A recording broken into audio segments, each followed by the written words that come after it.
Good morning, everyone. Welcome to 1Spatial's interim results to July 2024, our half year. So for the next 25 minutes or so, we're going to cover the following. So first of all, quick overview and highlights from me, then over to Stuart for the financial review, coming back, looking ahead, and then we'll just summarise. So most of you are familiar as to what we do, but just a few minutes on a quick recap. We have two parts of our business. Firstly, going to talk about the enterprise part of the business. That's the existing business.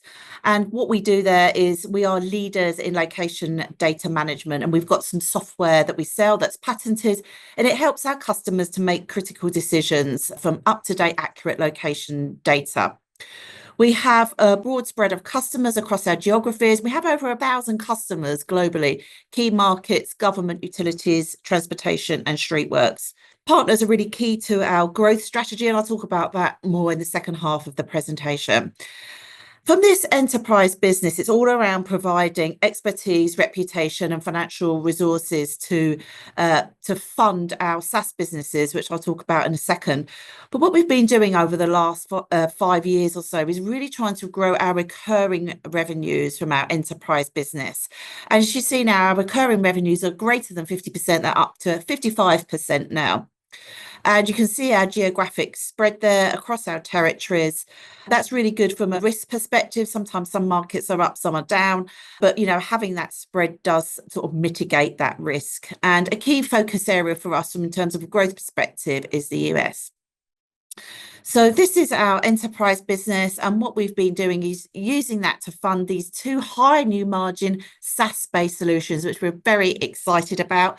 We have our One Streetworks, and there's more news to give you on that in a moment, and NG911. And they've got significant additional markets on top of our sort of enterprise business markets. And they've got those real SaaS attributes, SaaS margins of 80 to 90%. And we've invested around 5 million over the last few years into that investment of those solutions and more generally our cloud. So that's a brief overview as to what we do. So how's our first half been? Well, it's been a positive financial performance. So we've been growing our recurring revenues, and there's some good gross margin and EBITDA margin expansion. So our revenues are up 5%. In terms of the geographies, they're all double-digit growth. The only one that was slightly behind our expectations and last year was the UK market, and that's due to the changes in government, the general election and the PERDA period. But we see that catching up in the second half of the year. We've got some good contracts and some contract expansions happening in the second half of the year. We're also usually quite heavily weighted to the second half of the year, but then that's particularly the case this year. Stuart will take you through the rest of the metrics, but all very positive. So we have some key objectives for FY25, and we've been executing on those key objectives. So firstly, our One Streetworks opportunity, setting our US organisation up for success, strengthening the sales leadership team and the general leadership team, and our ongoing land and expand momentum. So all really good. And we'll cover that during the course of the presentation, how we've been doing that. But just to cover some of the key wins and expansion in the period. So from a UK perspective, had some good renewals of the likes of HS2, but we won a new client with Welsh Water for our utility network app. From a frameworks perspective, we won a contract with CGI. They've won a £100 million framework for the Cabinet Office, and we're part of that. We'll be providing the spatial expertise. From a One Streetworks perspective, we won our contract with the UK Power Networks, and we've been delivering on that, and I've got more information to provide on how that's been going, and it's been going very well. And we announced this morning in our interim statement that we've won an award with a significant county council. That's for £1 million. That's very exciting, and we'll come back to that again at the end. From a US perspective, one of our focus areas from a strategic perspective, we won 2 new contracts in the period with Departments of Transport, Virginia and Georgia. We've won some really good frameworks. Winning frameworks is really key to our strategy, Texas and Tennessee. And we recently just won a contract with the Forest Service, a federal agency. In France, we won some big contracts. We worked with some big global blue chip companies there, as you can see, Airbus. And we had a renewal with one of our big government customers, the French Cadastre, which we recently announced. So some really good wins there during the year and post period end. Now I'd like to give you a little bit more information on those two Department of Transport wins. So hopefully most of you will be familiar with the picture on the left-hand side, which is our platform, bringing in data at the lowest level in those yellow cylinders up into our platform. And then we have a solution that with some enhanced data in that we've sold to Virginia and Georgia. So just to summarise the deal, it was two departments of transport. Both of them in aggregate will give us around 500,000 of annual recurring revenue, which is good. And it's for our automated Department of Transport conflation solution. So what that is taking some existing data they have. If you look back to the diagram on the bottom right-hand side, that represents some existing road data they have. And that's got lots of attributes and features and metadata that they've captured with that data, but they want to get it more up to date with some more up-to-date data that's actually readily available commercially. And they've taken some INRIX data. Something that might be more familiar to you could be like TomTom data, but this is INRIX data they're taking. And through our platform, we bring all that together, and they have this enhanced data, which comes out the top in the grey app there. So what we're doing there is we're creating this enhanced data set for them that's constantly updated through our change only update approach in a matter of weeks versus, if they do this with other tools or more manually, it takes around 12 months. So it's a really fast way to get them up and running. Its majority is all software. There are some implementation services, but as that goes on into future years, there's barely any services. And I said earlier that framework's really important. And we won this via our position on the Eastern Transportation Coalition framework that we entered into a number of years ago. So there's 18 East Coast states on that framework. So we have the land and expand strategy. So from an expansion potential, we've got expansions within Virginia and Georgia DOT. So we have additional solutions that we sell to departments of transport. So with Caltrans, we're implementing a transport asset management system, TAMS. So, we could supply that solution to Virginia and DOT, but then also we've got further expansion with other DOTs, across that framework and more broadly with the other 45 departments of transport that there are in the US. So a really good win for us, and we're now executing on those opportunities. And now I'll hand over to Stuart. Excellent, thank you. Good morning, everyone. First 6 months of the year started positively, as Claire said. So when we spoke to you last at the end of last financial year, we had said that this year would be a year of investment in sales execution primarily, and that has been what we've seen. As a result of that sales execution, we've seen increases in recurring revenue to now 55% of the total revenue, so that's up 2 percentage points from this time last year. Additionally, the ARR is also growing, with the term licenses ARR, which is an area of particular focus, growing the fastest at 30% period on period, which is really pleasing. In spite of some inflationary cost increases, due to the increase in the quality of revenue, we've managed to maintain gross margin at about 52%. So it's actually slightly up compared to the same period last year, but around to about 52%. And that increased quality of revenue has also fallen through to the EBITDA margin increase. So it's up to 12.3% from 11% last year, which is very encouraging. As Claire mentioned, we're quite back-end weighted as a business, very back-end weighted, I would say, actually, in terms of renewals. So the majority of our renewals take place in December, January time. We can see, I guess, an improved performance in the second half of the year versus the first half of the year, as we've seen over the last number of years. And we do have a very healthy pipeline going into the second half of the year, which is going to help us deliver our market forecasts for the full year and grow our pipeline for the period beyond. Claire's mentioned the One Streetworks contract, which we'll talk about separately. So that was a £1 million award subject to contract. We do expect that contract to be signed in the near term, and it's going to help us drive some significant SaaS revenue in the second half of the year. Moving on then, just do a bit more detail around the profit and loss account. So as I mentioned, the recurring revenue is up at 55% of total revenue, bringing our revenue up from 15.5 million last year to 16.2, almost 16.3 this year, which is a 5% increase. That's translated through to gross profit. So we've managed to weather the inflationary cost increases that we've seen over the last 12 months or so. And our gross profit has increased by 6%, gross profit percentage increasing by 0.4 percentage points compared to the same period last year, up now to almost £8.5 million. Adjusted EBITDA has also increased. So it's increased by about 300,000 on the previous year, or 18%. As a percentage of total revenue, that's up to 12.3% from 11% last year. So all encouraging metrics there. What we can see is the increased contribution from EBITDA has been offset in part by the increased depreciation and amortization charge, caused mainly by the finalisation of the work on the core One Streetworks product at the end of last financial year. We do anticipate there are going to be higher depreciation and amortization charges, but as we've seen so far, particularly with the One Streetworks product, there are significant contract wins there and significant pipeline of opportunities that we're currently working through. Operating profit has tipped into a profit this year, as there were no restructuring costs this year. The restructuring costs last year related to the slight restructure of the French development business. Moving on then to the cash flow for the first 6 months of the year. So an encouraging performance this year compared to the same period last year. As I mentioned, the first 6 months of the year is always cash consumptive. The second half of the year is always cash generative for us, generally due to the timing of the renewals. The significant items that sit within this cash flow statement really relate to the improved cash generation from operations from last year. So we're up, the guts of 600,000 compared to last year, a decrease in the amount of capital expenditure. So as we discussed earlier on in the year, we're looking to reduce the amount of capex that we've got by rationalizing the products that we have. So that's going to come in at about 4.5 million for the full year. And at the half year, we recorded 2.1 million of expenditure. So some work to do on some of the products we're working on, but a significant decrease in the amount of expenditure this year compared to last year we're anticipating.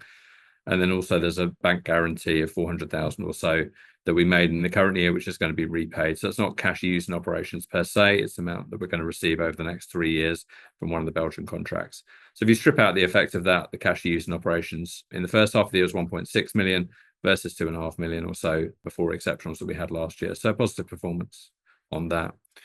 In terms of the net debt, obviously we're using money in the first half of the year, but we are expecting to generate money in the second half of the year. So the full year forecasts remain in line with what we had published at the end of April when we went out with our full year results. And the facilities that we have in place are significant to cover the liabilities as they fall due. We negotiated an additional 2.5 million or 2.4 million on the RCF during the course of the first half of the year. That's committed up until June 2027. So ultimately, we've got sufficient resources to service our liabilities as they fall due and to continue the investment that we need to make in sales until such time as that flips around. Moving on. So as Claire's mentioned, we've experienced double-digit revenue growth in all regions with the exception of the UK. Just to take the UK up front, there were some delays caused by PERDA. There were some delays caused by general inertia in the UK government. We do anticipate that the UK deals will close in the second half of the year, and actually the performance in the UK, we anticipate that that is going to come into line with what we had last year, so to recover the position in the second half of the year. Europe's double-digit revenue growth is mainly driven by the 2 Belgian contracts that we signed last year, so we can see an increasing level of activity this half year versus last, and actually in the second half of the year we are anticipating further increased activity in those, which is going to drive revenue growth in the second half of the year and into the next financial year, FY26. In the US, we've seen a growth of 10%, so caused in part by the Georgia and Virginia Department of Transport contracts that we signed in the first part of the year. And there's a positive good quality pipeline out in the US, so the second half of the year is looking positive also. Australia, which is mainly a third-party term license sale and service provider, has grown significantly, but from a lower cost base. But encouragingly, we've seen the renewal a number of times actually of some of our proprietary software out there with one of our significant water customers. So we're looking to expand our footprint in the Australian region with our own proprietary software into next year and beyond. The revenue by region remains largely consistent with the last couple of years. So I mentioned recurring revenue. You can see a split there between the recurring revenue, non-recurring revenue, and the perpetual licenses mainly, and how that's moved compared to the same period last year. So the proportion of recurring revenue has obviously increased, but we can see a decrease in the amount of perpetual revenue that we're getting from perpetual license sales, and that's in line with our strategic objectives. In some circumstances, we need to sell perpetual licenses where our customers don't have the ability to accept term licenses, but for all new term license deals in the UK with the larger customers who are technologically advanced, we are selling term licenses and converting some of our older customers from old support and maintenance into term license. So it's encouraging as a statistic. In terms of gross margin contribution, I think it's important to draw out the improvement in the quality of the revenue that we've been generating over the last number of years. The increase in the CAGR from 22 to 23 has been 8.8% in terms of the gross margin that we've generated. But importantly, the gross margin percentage has significantly increased. So as that quality of revenue increases, it increases the amount of EBITDA that we're generating, and then increases the amount that we can reinvest into our SaaS product portfolio, which is going to yield margins way in excess of these figures here. So where are we now in terms of the quality of revenue and the types of things we're selling? Ultimately, this is a slide that we've been presenting for the last number of period ends. And we can see we're moving steadily up the curve in terms of the amount of revenue that's being generated from SaaS products, which is very encouraging. We do have an ambition to get to a significant proportion of our revenue being generated from our SaaS product offering, so in the region of 50-50.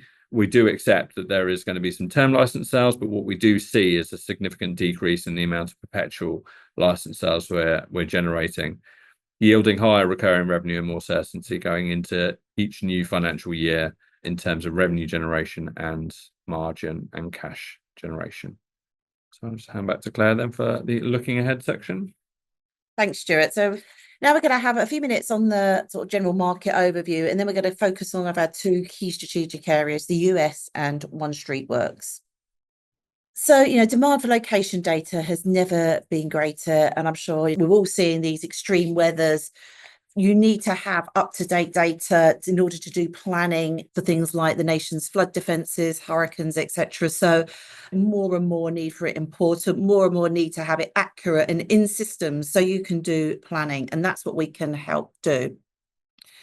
And from our enterprise business perspective, we're at the intersection of two key global growing markets. On the left-hand side, the geospatial information systems business, where we work with the likes of Esri. And on the right-hand side, there's a more master data management, IT systems integrator market, where we work with the likes of sort of Atkins, Atos, etc. And being at the intersection of those two global growing markets is key for us because our systems are data agnostic, system agnostic, and that's where we give our customers the best of both worlds and why we're really winning in the market. And on top of those markets, we have got our SaaS market opportunities as well. So one of those is for NG911, and we have a 350 million market opportunity for our SaaS offering for NG911. But if we just now focus on the US in totality, so most of you may remember that we have an objective that we want to get to 1 million of annual recurring revenue per state, really from our term licenses. And last year we were in 18 states and now we're in 21. So we really are growing. So we've been building a strong sales pipeline and converting opportunities. We've been investing in our sales team. So we have our NG911 specialists on board now, and we have further resource direct sales in California. Also key to our sales engine is getting onto those frameworks, as I mentioned earlier, and we've now got our Esri add-in. So as I mentioned, from that market opportunity on the left-hand side, we work a lot with customers. They have their data in the Esri platform. So having that add-in, our customers don't have to leave their Esri system. They can just get their data validated in our technology from the Esri system. So that's really good. And the Forest Service that we just won was using the Esri add-in. And we're building more and more partner relationships because that's really key to our growth strategy. From an NG911 perspective, I really think we've hit on a really good opportunity here. There's an absolute need in the market, and we're working with our NG911 specialists. That's really sort of come to the fore, and we're identifying how we're going to market in the NG911 space. We're really solidifying that approach. But most deals are likely to include partners as part of that and the Esri add-in.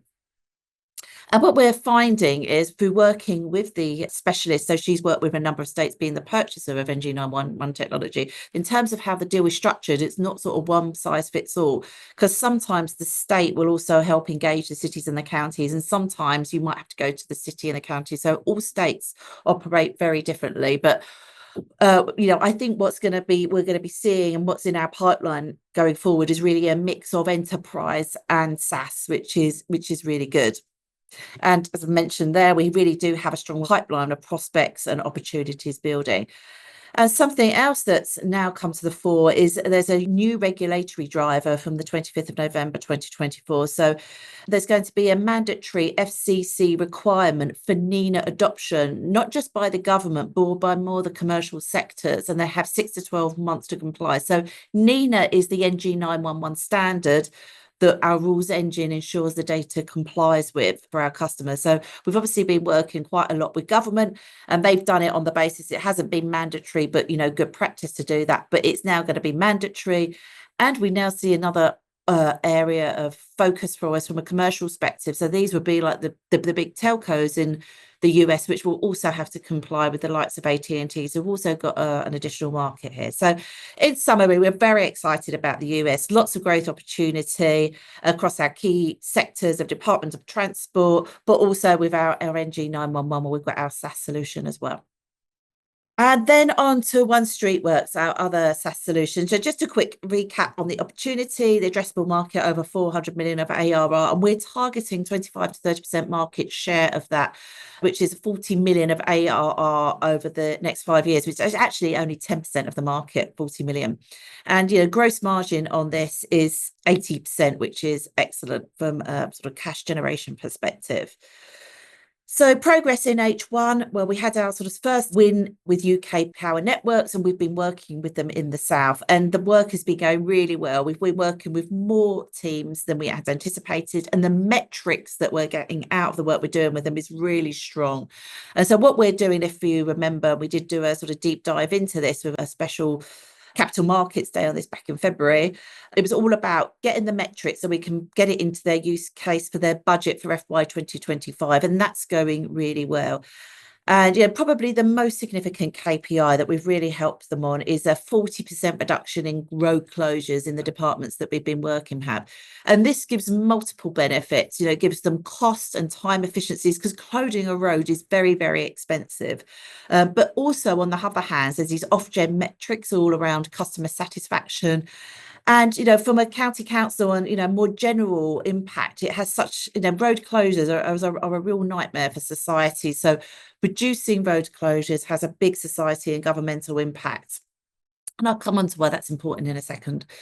And, just generally, we are really building a nice number of prospects and pipeline, and we're continuing with the trials across our key sectors, utilities, tier one and county councils.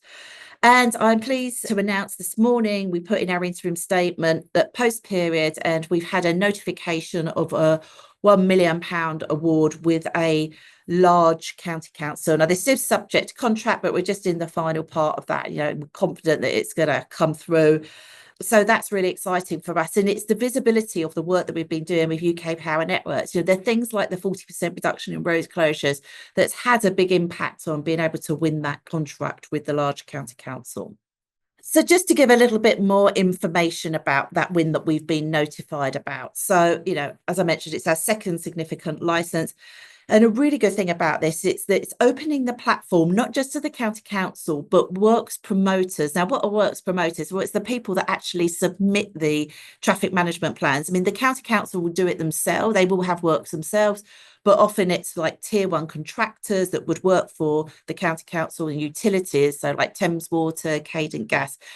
And the scope of the license is around traffic sensitive roads. And these are the roads that are most sensitive to things like road closures. So where there's like lots of traffic, particularly in peak times of the day, could be where there's bus lanes, all of those, high priority roads. So that's the scope of the license that we're now giving to this large county council. This is more than just about creating a traffic management plan in 2 minutes, which we can do. This is around collaboration of works.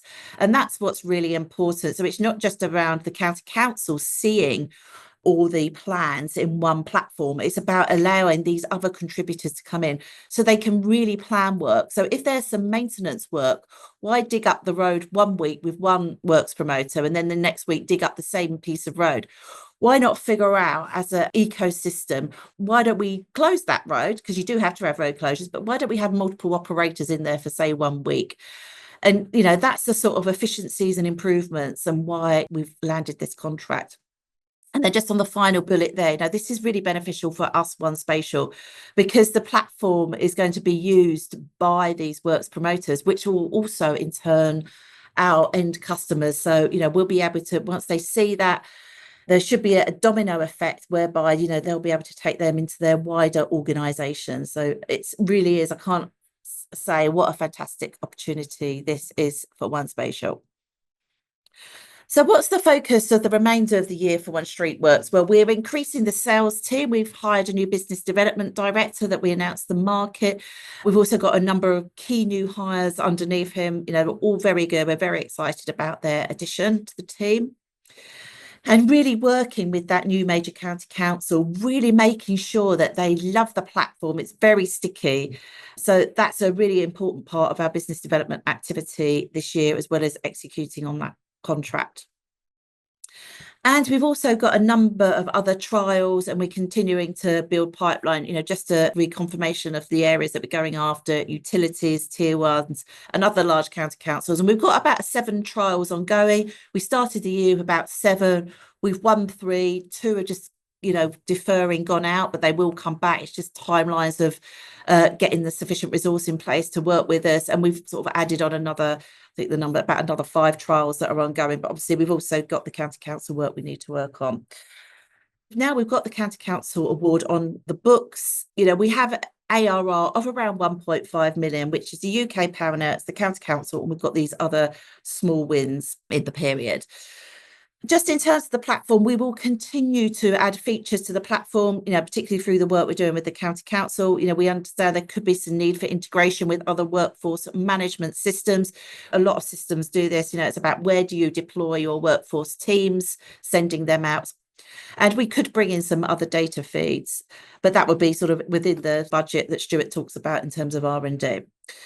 And so, we're really well placed to deliver on our medium-term objectives, which is our 40 million of ARR in the next 5 years from OneStreetWorks. So that's it, really. So we're really confident about our outlook. The US is being set up for success. We've got these really good frameworks that we've got a good team there. We've got our fantastic sort of SaaS solutions for NG911, and we've got the product integration with Esri, which is already sort of showing benefits. Our OneStreetWorks momentum is increasing, the work we're doing with UK Power Networks and obviously the large county council. We're investing in our sales engine from a people perspective, but also a partners perspective. And we've got some significant near-term sales pipeline. So we really are confident in achieving our FY25 market forecast and our medium-term objectives.